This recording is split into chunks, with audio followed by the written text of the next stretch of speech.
Have you ever walked across an old wooden floor in a house that hasn't been maintained in 50 years? You take a step and you hear a groan.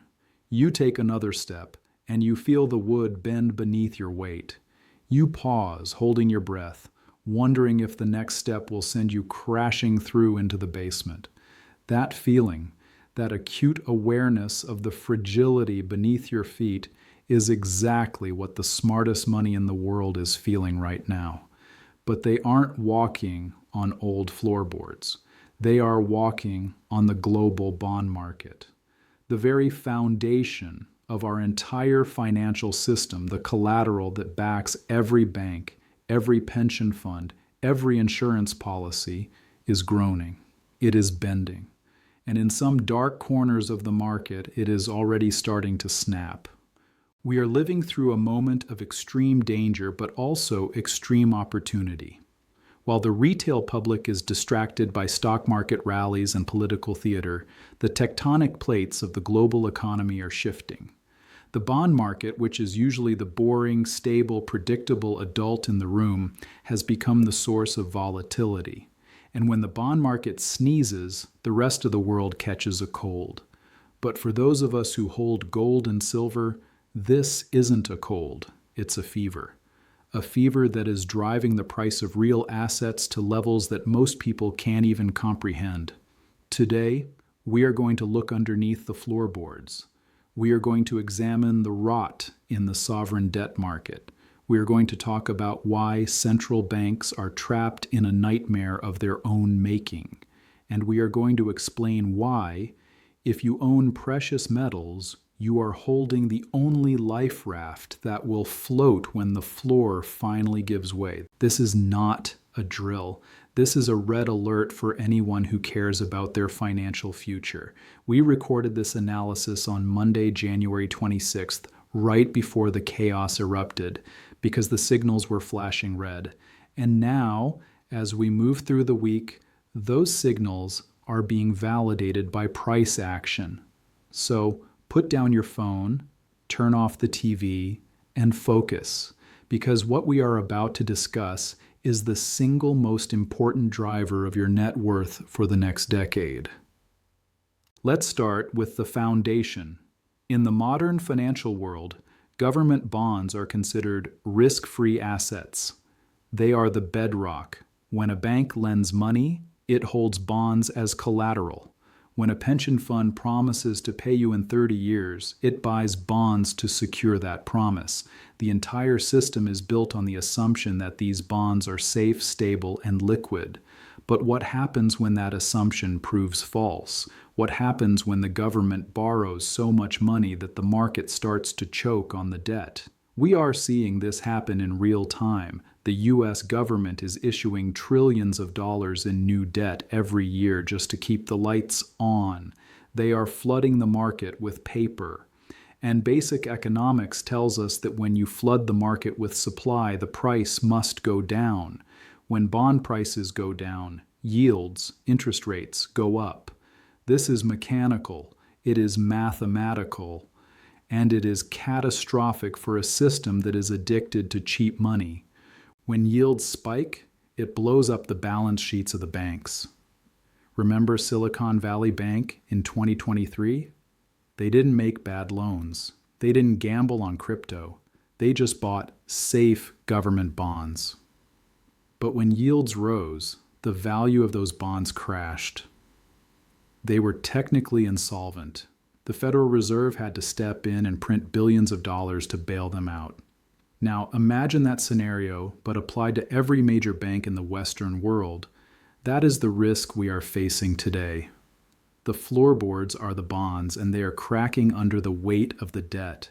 And this brings us to the water in the pot analogy. Imagine a pressure cooker on a stove. The heat is the debt. The pressure is the interest rates. If the pressure gets too high, the pot explodes. The central banks have only one tool to prevent the explosion. They can pour cold water on the pot. In financial terms, cold water is liquidity. It is printed money. It is quantitative easing. It is yield curve control.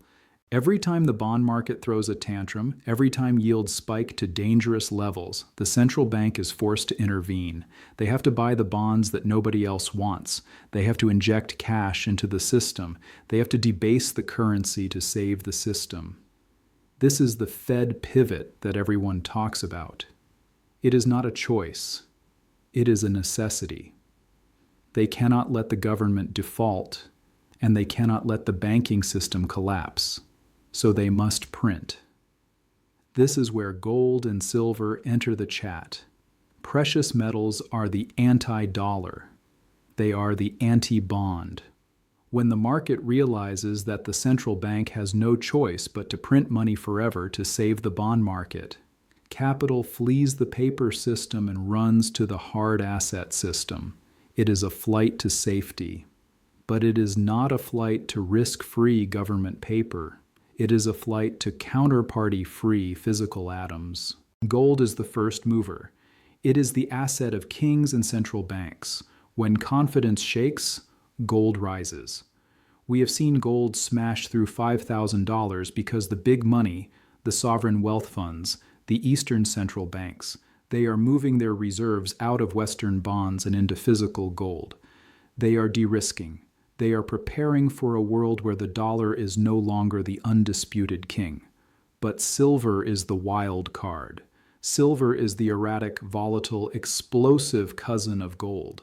The silver market is tiny compared to the bond market or the gold market. It is like a bathtub compared to an ocean. When a whale tries to jump into a bathtub, the water goes everywhere.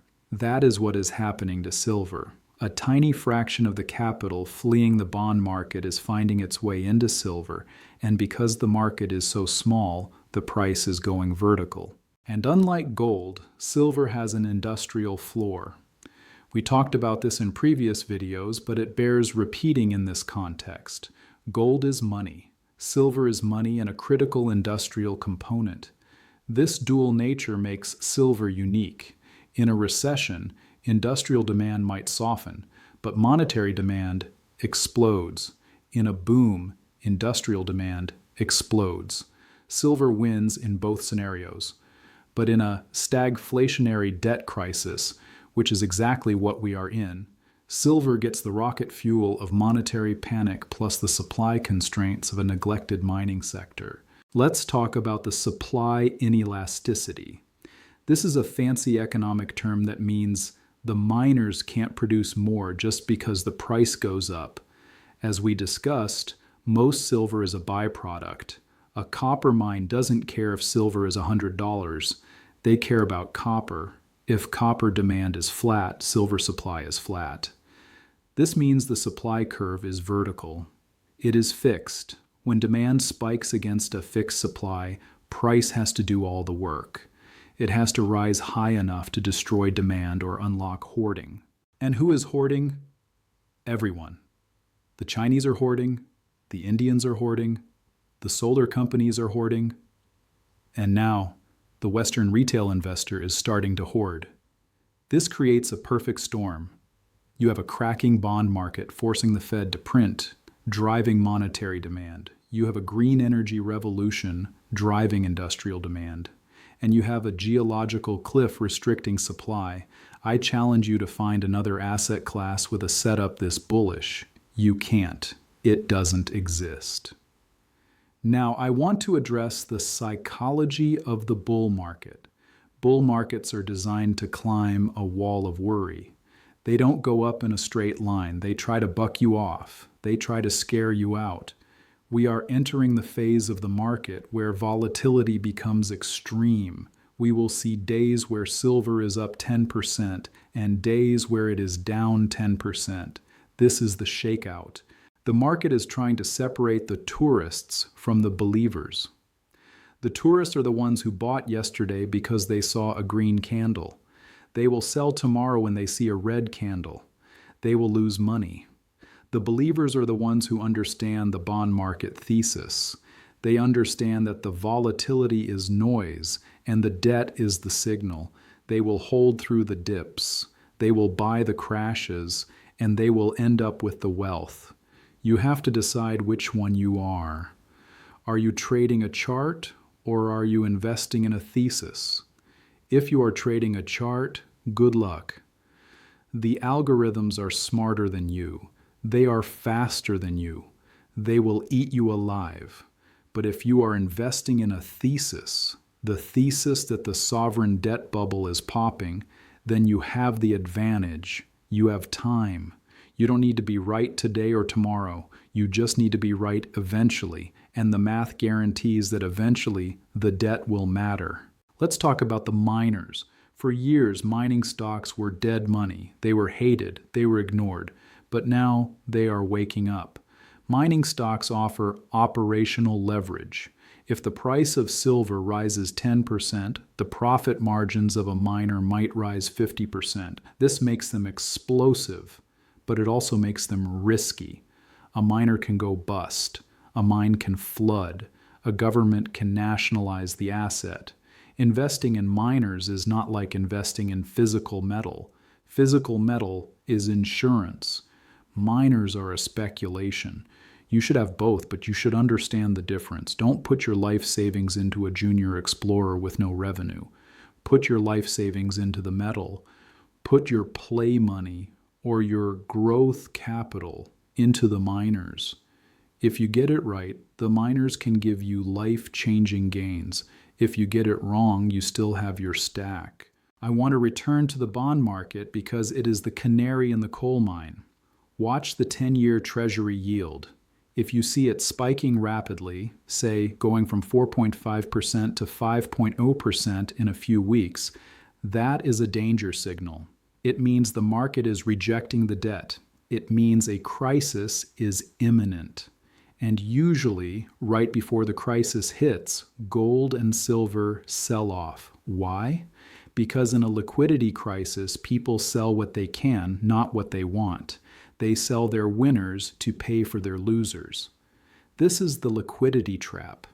If the stock market crashes because of high bond yields, gold and silver might drop initially. We saw this in 2008. We saw this in 2020. But, and this is the most important but of your life, that drop is the final buying opportunity. It is the fire sale before the Fed steps in with the fire hose of money. Once the printing starts, metals detach from the stock market and go to the moon. So, if you see a sudden crash in silver prices alongside a crash in the stock market, do not panic. Do not sell. Recognize it for what it is. A liquidity flush. Use your dry powder. Buy the fear.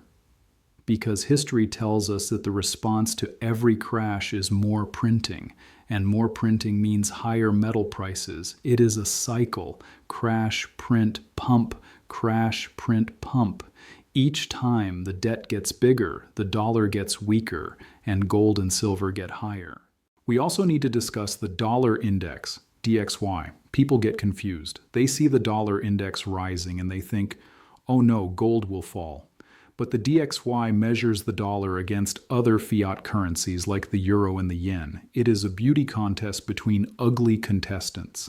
The dollar can rise against the euro while simultaneously crashing against gold. In fact, that is exactly what is happening. We are seeing a scenario where all fiat currencies are losing value against real assets, but the dollar is losing value slightly slower than the others. Don't be fooled by the DXY. It is a distraction.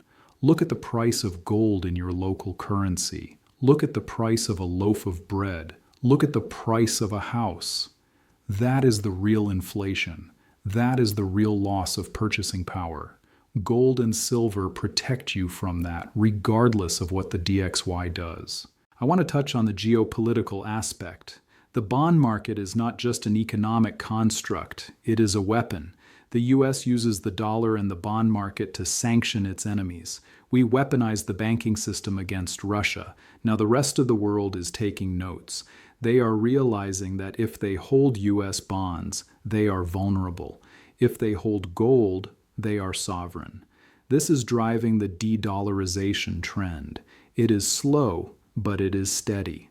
Central banks are buying gold at a record pace because they want a neutral reserve asset. They want an asset that cannot be frozen by Washington. This structural buying puts a floor under the gold price. And because silver drafts behind gold, it puts a floor under silver too. We are moving toward a multipolar world, and in a multipolar world, gold is the universal language of value. Now let's talk about preparation. The video warns that this is alarming. Why is it alarming? Because most people are asleep. Most people have 60% of their money in stocks and 40% in bonds. That 60-40 portfolio has worked for 40 years. But in a stagflationary debt crisis, both stocks and bonds can fall together. We saw this in 2022. It was a bloodbath for the traditional investor. If you are 100% in financial assets, you are naked. You have no protection against the bond market breaking. You need real assets. You need insurance. This is why we preach about physical stacking. It is not about getting rich quick. It is about not getting poor slowly. It is about having a portion of your wealth outside the system. If the banking system goes down for a week, which is a real possibility in a cyber attack or a liquidity freeze, your silver coins will still work. You can trade them. You can use them. Your credit card might not work. Your ATM might not work. But silver always works. It has worked for 5,000 years. It will work next Tuesday. This brings us to the concept of counterparty risk. In the bond market, your counterparty is the government. You are betting they will pay you back in money that has value. In the bank, your counterparty is the bank. In the stock market, your counterparty is the corporation. In physical silver, there is no counterparty. You hold the asset. Nobody owes you anything. It is yours.